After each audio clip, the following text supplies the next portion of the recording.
Aleluia. Saúdo novamente a amada igreja com a paz do Senhor Jesus.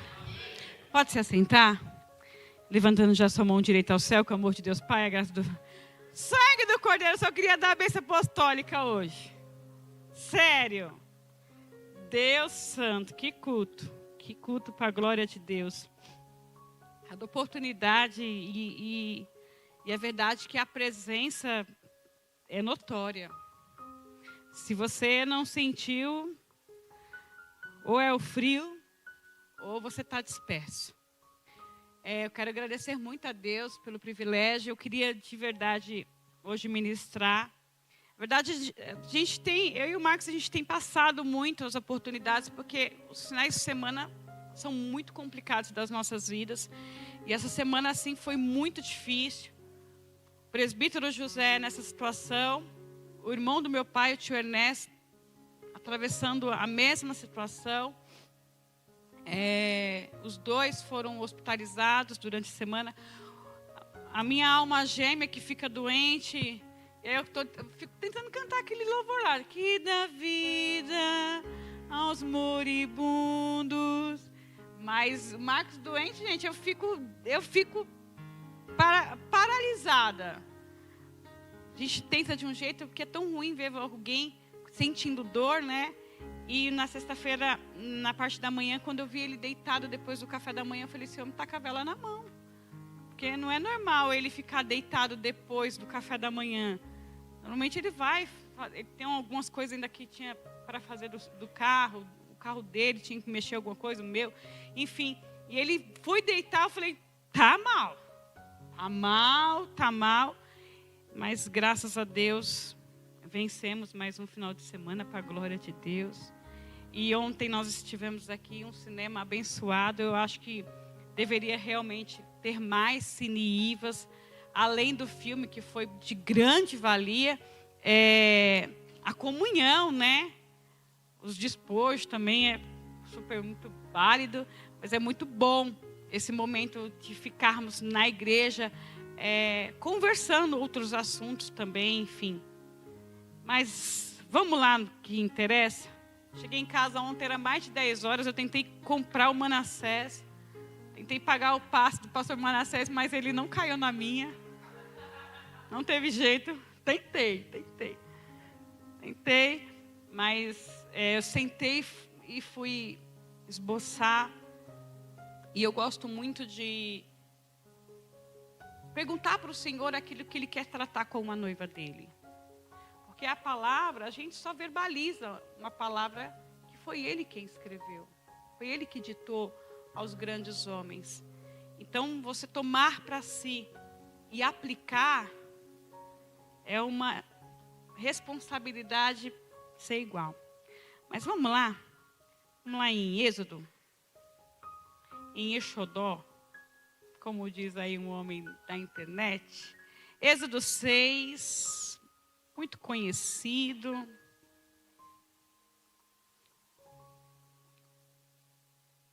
Êxodo 6 e 7. E o tema dessa ministração é do cálice da escravidão ao cálice da redenção. Do cálice da escravidão ao cálice da redenção. Vocês entenderão por quê. Diz assim, Êxodo 6. Portanto, diz aos filhos de Israel, eu sou o Senhor. E vos tirarei debaixo das cargas dos egípcios. E vos livrarei da sua servidão. E vos resgatarei com braço estendido e com juízos grandes. No 7, eu vos tomarei por meu povo e serei vosso Deus. E sabereis que eu sou o Senhor. Portanto, diz aos filhos de Israel, eu sou o Senhor. E vos tirarei debaixo das cargas. Guarde isso. Vos livrarei da servidão. Guarde também. E vos resgatarei com braços estendidos. Aleluia. E na parte A do 7, e vos tomarei por meu povo, e serei vosso Deus, e sabereis que eu sou o Senhor. Aleluia. Pode se assentar, igreja, em nome de Jesus. Aleluia. Aleluia. Todo mundo conhece a história dos Hebreus. Você lê o Pentateuco. Eu fiz durante 2 anos eu estudei com o pastor Euclides. Livro de Gênesis, Êxodo, Números, Levíticos, Números, Deuteronômio. E eu fiquei apaixonada pela história dos Hebreus. Vou guardar um pouco dos meus papéis, gente. A minha Bíblia é muito chique, da Mila de Bu, gente. Comercial. Gente, que Bíblia linda. Apaixonada. E quando o clamor do povo hebreu, ele chega até o céu, diz que Deus ouviu o clamor e diz também que Deus, ele se compadece deste clamor. Os hebreus, eles cresciam de uma forma volumosa. Era uma crescente. E justamente eles estavam crescendo aonde? Na terra dos egípcios. E o texto traz informações muito ricas. Que aquele crescimento começou a incomodar Faraó. E a verdade é que a pastora Cida, ela estava falando sobre a igreja Vidas no Altar caminhar pela fé. O crescimento, pastora Cida, de uma igreja, de uma comunidade, ela vai incomodar muita gente. E principalmente incomodar o inferno. E aí ele vai se levantar. E aí ele vai se levantar, e aí vem o esfriamento, vai o abatimento, vai o esgotamento. Mas aquele povo, eles estavam numa crescente. Então, Faraó, ele dá o primeiro decreto. Ele fala, se eu não impedir o crescimento desse povo, vai ficar apertado para mim.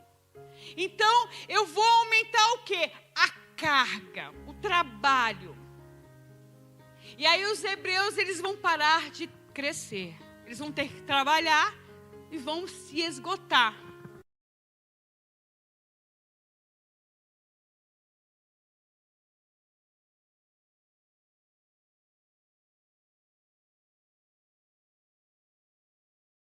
Lutas, mais eles se multiplicavam, e quanto mais aumentava a pressão, mais eles frutificavam, igreja. Aleluia! Aí, Diego, quanto mais aumentava a pressão, mais fruto eles davam.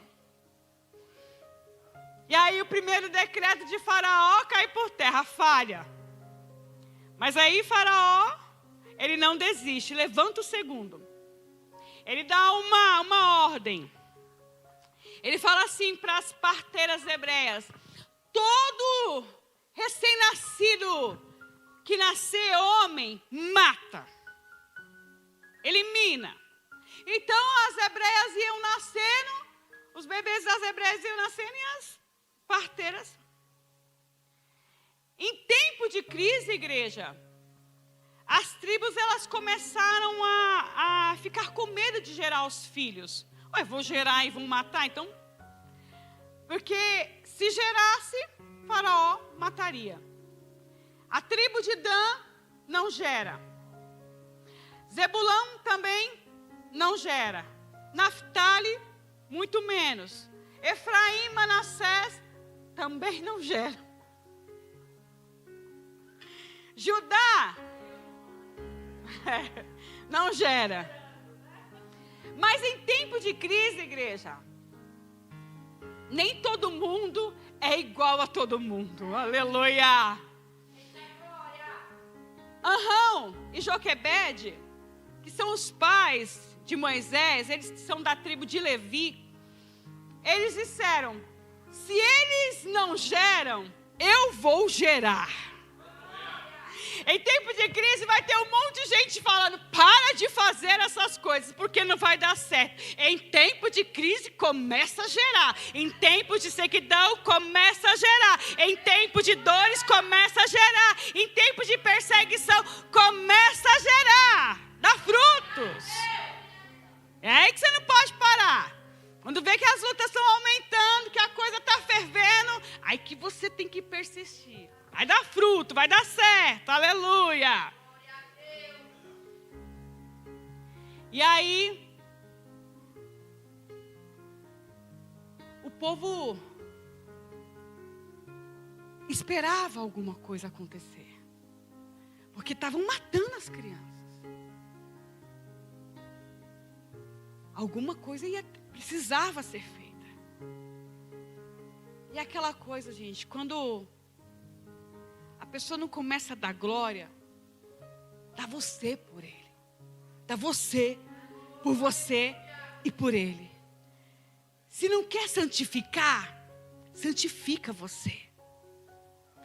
Se não quer evangelizar, evangeliza você. Se não quer orar, ora você. Se não quer jejuar, jejua você. Mas não fica sem gerar. Faz alguma coisa, sai da zona do conforto, vai para frente, olha, tem um monte de coisa para dar certo. E quem faz tudo isso em tempo de crise é aquela pessoa que não tem medo, igreja. A pessoa que encara certas situações de peito aberto, sabendo que quem está na sua frente não perde batalha, não tem medo. Vai ter experiências que vocês viverão, que outras pessoas não viverão da forma que você está passando. E vai ter pessoas que viverão suas experiências e que você também não vai passar. E tá tudo bem. O importante é você gerar em meio à sua crise. E aí o menino nasce, gente. Moisés nasce. As parteiras, elas ficaram esperando para poder matar. E não sei se vocês sabem, eu fui fazer uma busca, como é que matavam crianças naquela época? Eles jogavam as crianças no Nilo, para que eles morressem, pastor Manassés, afogados. E aí, as parteiras, quando viram o menino, diz que a mãe de Joquebede, a Joquebede coloca Moisés no cesto. O cesto, ao invés de descer pelas águas do Nilo, volta. E a parteira escondeu os filhos.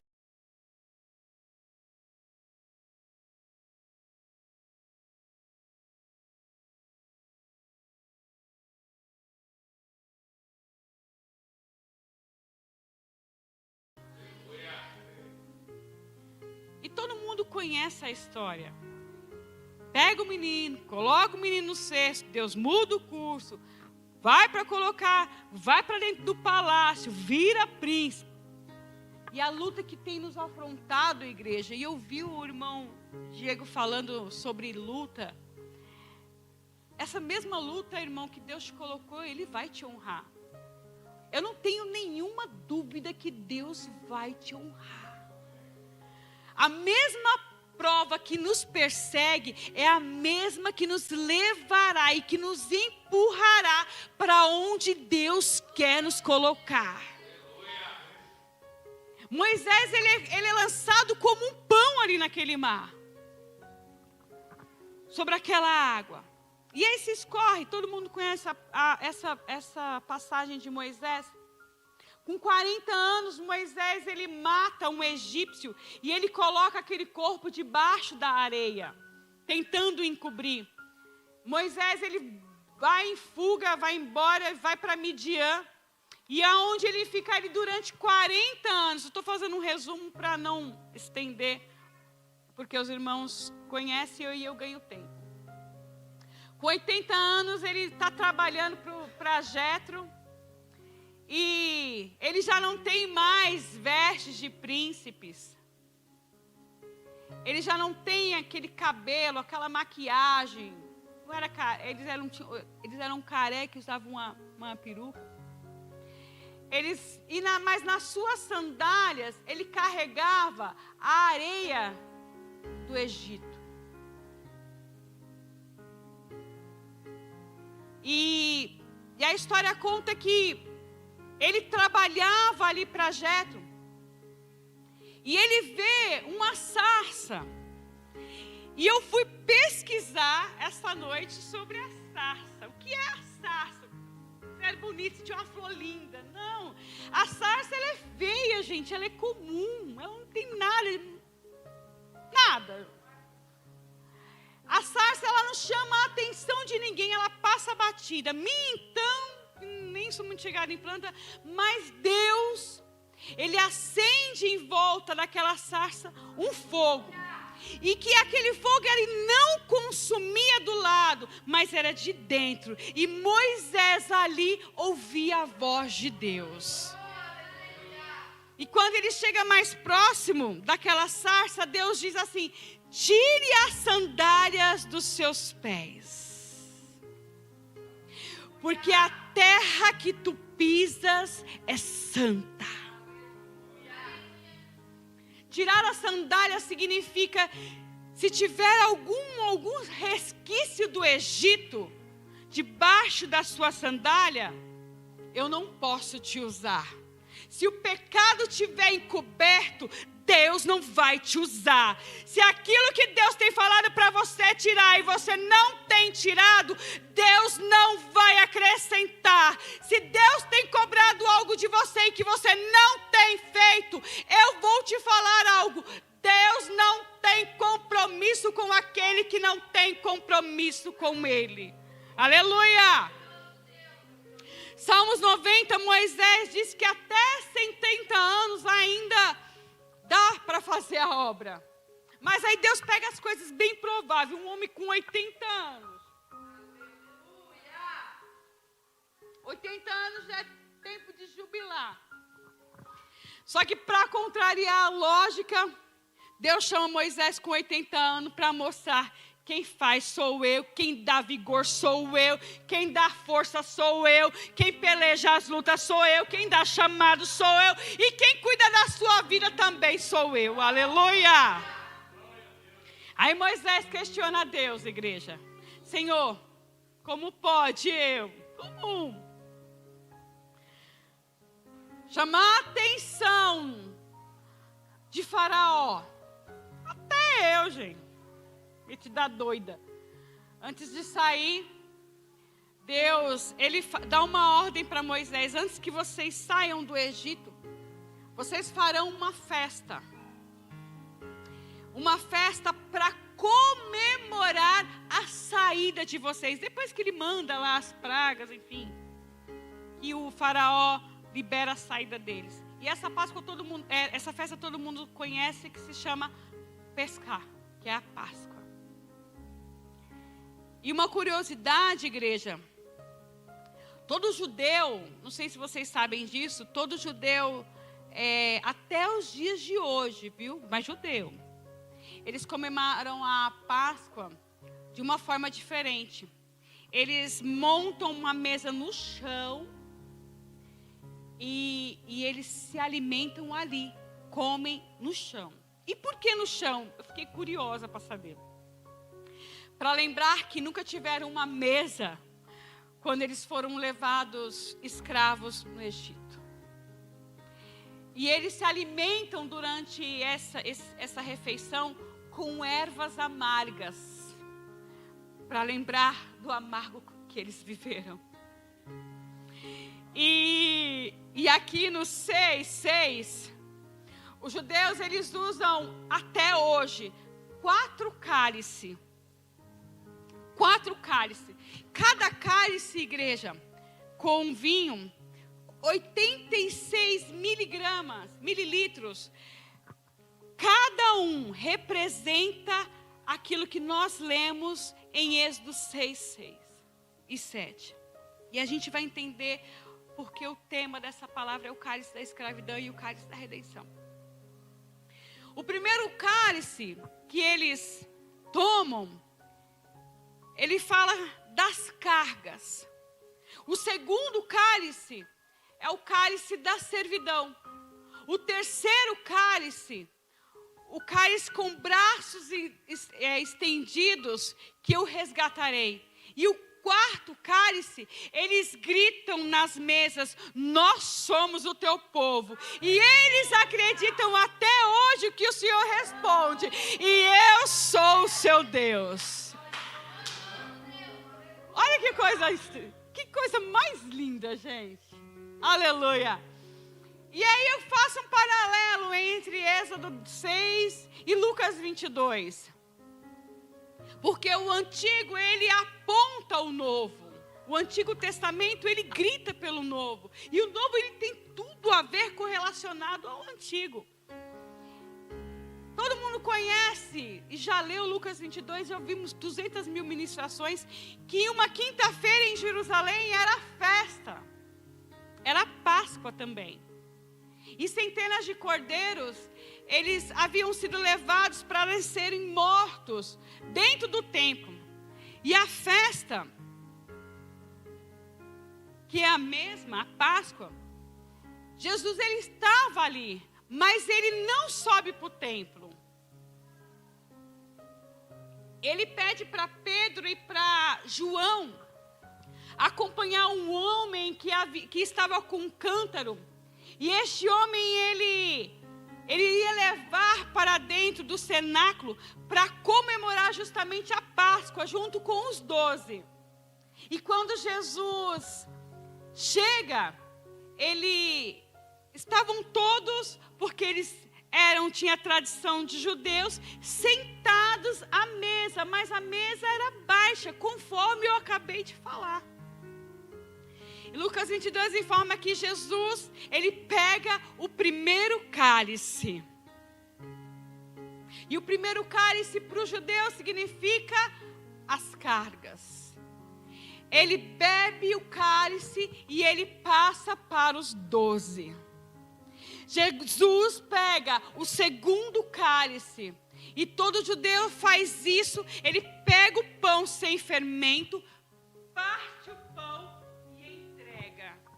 E quando Jesus vai partir o pão, os discípulos estão murmurando em volta da mesa e perguntando: quem é esse? Quem é maior? E aí o nosso Jesus, oh aleluia, ele tira o vestido, faz o papel de escravo, lava os pés dos discípulos, só para ensinar a igreja que o maior não é o que prega, que o maior não é aquele que está ali com os seus pés sendo lavados. O maior é aquele que serve. O segundo cálice para os judeus é a servidão. E para o nosso Jesus, quando ele termina de lavar os pés dos discípulos, ele diz em voz: alguém de vós vai me trair. E aí João pergunta: quem? Quem é? E Jesus responde para João: aquele a quem eu der o primeiro pedaço do pão. Quando ele parte o pão, ele dá o primeiro pedaço para Judas. E Judas sai da mesa. Estou correndo com a história porque tem que correr. A hora não espera. Preste atenção nisso. Todo judeu faz isso. Entre o segundo cálice e o terceiro cálice, o nosso mestre, ele rende graça, ele canta. Quando Judas estava na mesa, diz o texto que na noite em que foi traído, pegou o pão, partiu e deu graças. Mesmo sabendo que Judas não estava na mesa, porque ele levantou. Isso não impediu ele de ser grato. Judas sai da mesa. Só que Jesus, ele faz algo que nenhum outro judeu fez. Ele levanta e ele deixa 2 cálices. Aleluia. Primeiro cálice das cargas, ele bebe. O segundo cálice da servidão, ele bebe. O terceiro, com braços estendidos, ele resgata. Aleluia! Aleluia! E ele não, já caminhando para a história, Jesus ele vai para o Monte das Oliveiras. Os discípulos vão atrás dele. Ele diz aos 11, todos vocês serão como ovelhas que não têm pastor. O pastor será ferido e vocês o abandonaram. Pedro diz: de maneira nenhuma, Senhor, eu farei isso. Eu estarei contigo até o final. E Pedro, ele não estava mentindo. O problema é que ele não conhecia as suas próprias fraquezas interiores. Jesus entra no Getsêmani. Ele leva Pedro e João e Tiago. Jesus dobra o joelho e vai orar. E ele diz assim: Pai, se possível, afasta de mim. E parafraseando, ele fala assim: afasta de mim o terceiro cálice. Oh, aleluia! E até hoje os judeus, eles não entenderam. Jesus sabe que para resgatar, os braços dele, ele necessitaria estar estendidos. Ninguém poderia levantar e dizer, porque ele já sabia que todavia seria feita a vontade de Deus soberano sobre todas as coisas. Jesus é preso, vai para Anás, de Anás vai para o Sinédrio. Roma não aceita uma acusação religiosa, então Pilatos aceita a acusação, e vendo que não tinha nada o que fazer ali, ele envia para Herodes. Herodes devolve para Pilatos. Pilatos, ele lava as suas mãos, porque entende que Jesus é justo. Mas pela multidão grita, e ele manda crucificar. Na cruz, Jesus tem sede. Os soldados lhe dão vinho azedo. E aí estava tomando o terceiro cálice. Quando coloca sobre os lábios de Jesus, com os braços estendidos, ele diz: está consumado. Porque com braços estendidos, ele nos resgatou da condenação da morte, do juízo, paga a sentença da célula que era imposta sobre as nossas vidas. Mas ainda volta o quarto cálice, igreja. Aleluia. Quando a trombeta de Deus soar, Paulo diz que todos os mortos em Cristo ressuscitarão. Aleluia. E a esperança destes que já morreram. E depois, nós vivos, seremos arrebatados e encontraremos com Ele nas nuvens, para o encontro com o Senhor. Apocalipse 19, 9.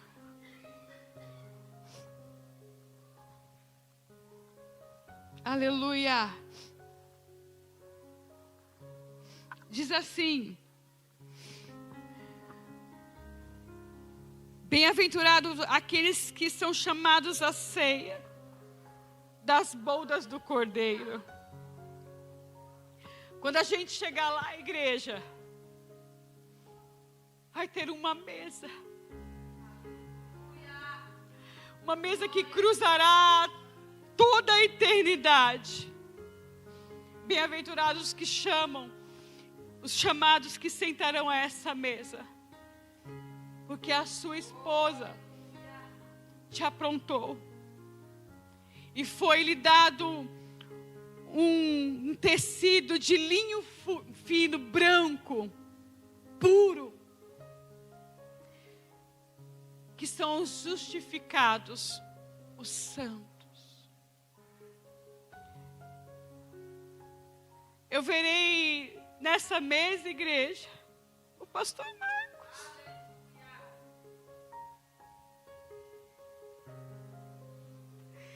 Que tem provado que em meio a um chamado tão dolorido, é melhor se manter de pé e firme e forte. Eu verei o pastor Ednardo, que em meio a uma família tão pagã, se mantém íntegro e reto. Eu encontrarei a irmã Dora, que vem sozinha limpar uma igreja porque entende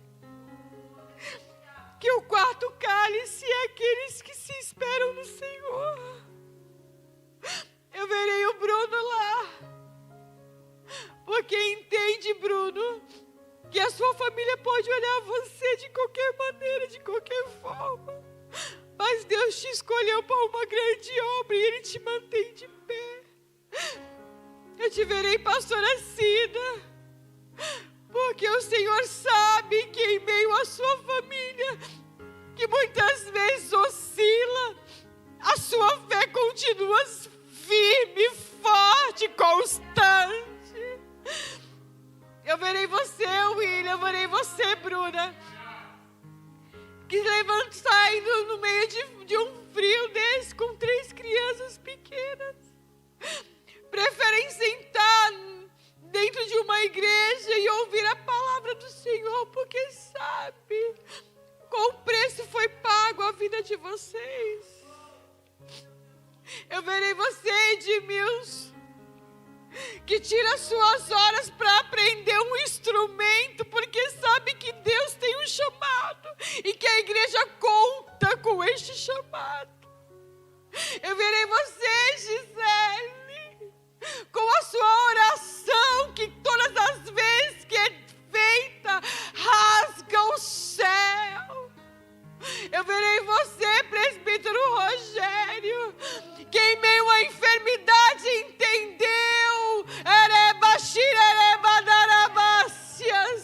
que servir a Deus é muito melhor e muito maior do que qualquer proposta humana. Eu verei você, Lívia, eu verei você, Diego,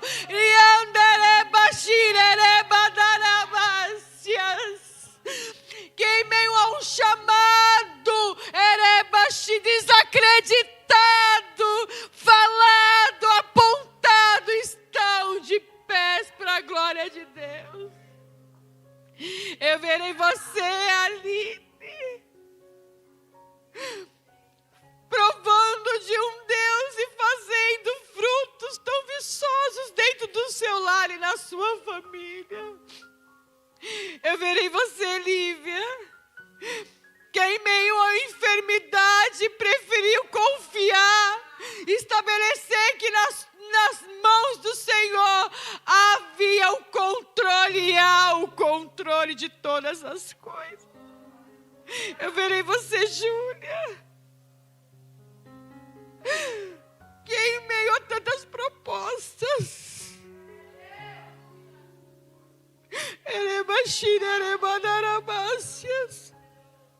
em meio a tantas propostas, meu amor, você entende que há um Deus que é o dono da sua vida e há um temor tão grande dentro de você. Eu verei você, Isadora. Eu verei você louvando aqui, falando dele aqui, pregando sobre ele aqui. Eu verei você, Leidinha, que é o meio a um hospital, crises dentro do seu lar.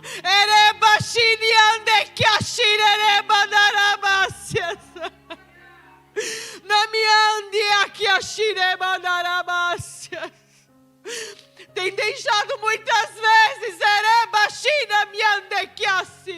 não me andere xerere manarabacias, não me aquiachina me ande seneria, nesse ande que achirere manacia.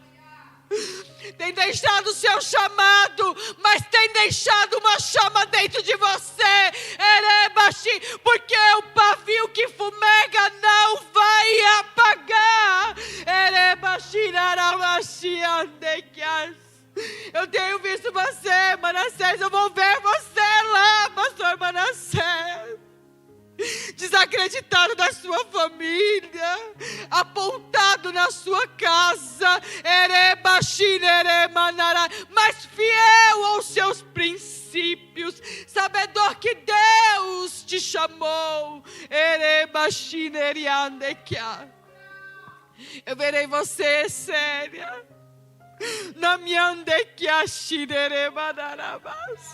dando testemunhos que vale a pena ser fiel ao Senhor.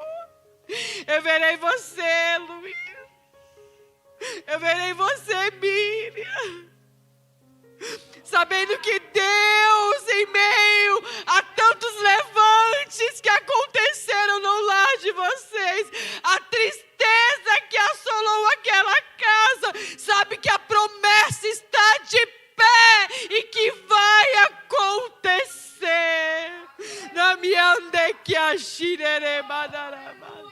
Eu verei você, meu sogro,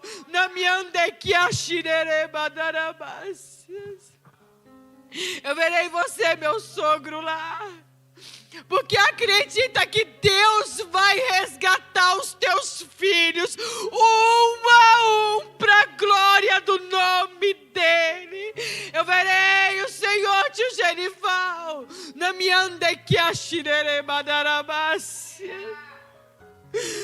e que em meio a tantos problemas do seu lar, o Senhor larga tudo para vir para a casa de Deus, porque aqui é o pronto socorro, e o Senhor sabe que de onde Ele te tirou, o Senhor nunca mais retorna. Oh, Pati, eu verei você, Pati. O quarto cálice, eu verei você, Pati, que em meio ao furacão que a sua vida já foi, as perdas,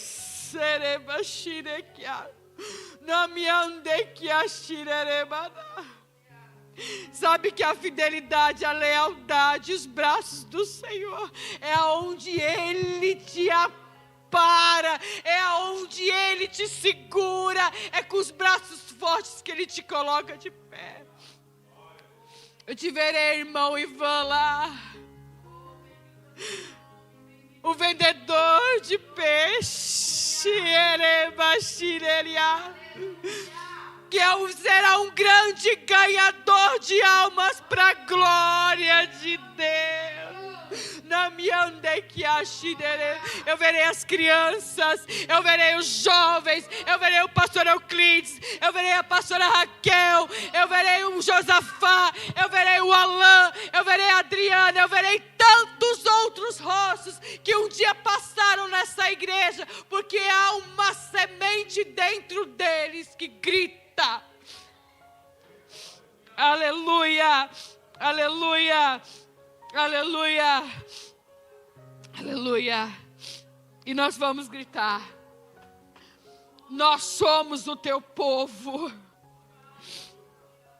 E ele responderá: eu sou o teu Deus. Até que ele venha, nós bradaremos esta voz no mesmo coro: eu sou o teu povo. Porque lá no céu ele diz: eu sou o teu Deus. Oh, aleluia, aleluia. Vamos ficar de pé que eu quero orar. Oh, aleluia.